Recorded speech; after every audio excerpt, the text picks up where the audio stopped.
Robert టర్లింగ్టన్ Nobel.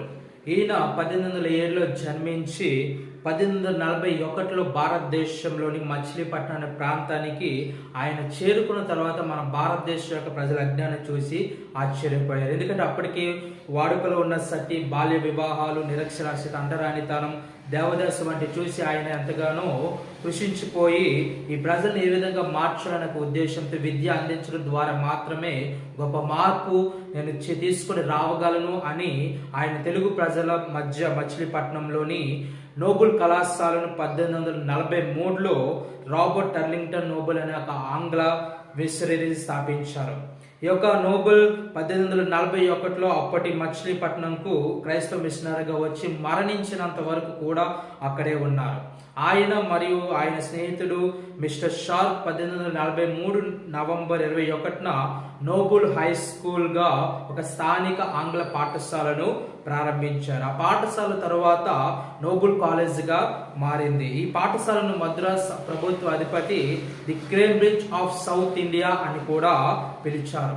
British ప్రభుత్వం భారతదేశంలో ప్రారంభించిన మొదటి 4 విద్యా సంస్థల్లో ఇది కూడా ఒక విద్యా సంస్థగా పేరు ప్రఖ్యాతులు పొందింది.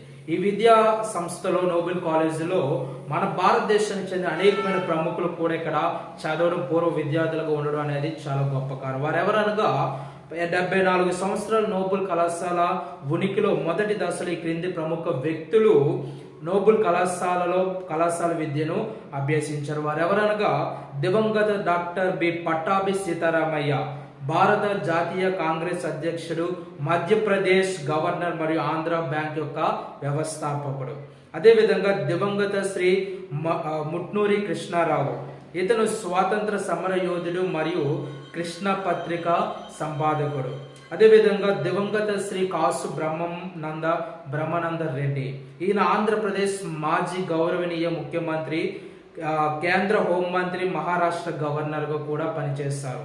దివంగత శ్రీ కోక సుబ్బారావు, సుప్రీంకోర్టు మాజీ ప్రధాన న్యాయమూర్తిగా ఆయన పనిచేస్తారు. దివంగత శ్రీమతి మంచాల కృష్ణమ్మ, మద్రాస్ విశ్వవిద్యాలయం నుండి మొదటి మహిళా పట్టభద్రురాలు. మరియు దివంగత శ్రీ విశ్వనాథ సత్యనారాయణ, ప్రముఖ కవి మరియు జ్ఞానపీఠ అవార్డు గ్రహీత. ఈ యొక్క ప్రధాన ప్రముఖులందరూ కూడా ఈ యొక్క నోబెల్ కాలేజీలోనే ఆయన పట్టభద్రులు అయ్యారు. ఆయన 22 సంవత్సరాలు మన భారతదేశంలో మచిలీపట్నంలో ఉండి విద్య వ్యవస్థ పరంగా విశేషమైన కృషి ఆయన చేస్తున్నారు.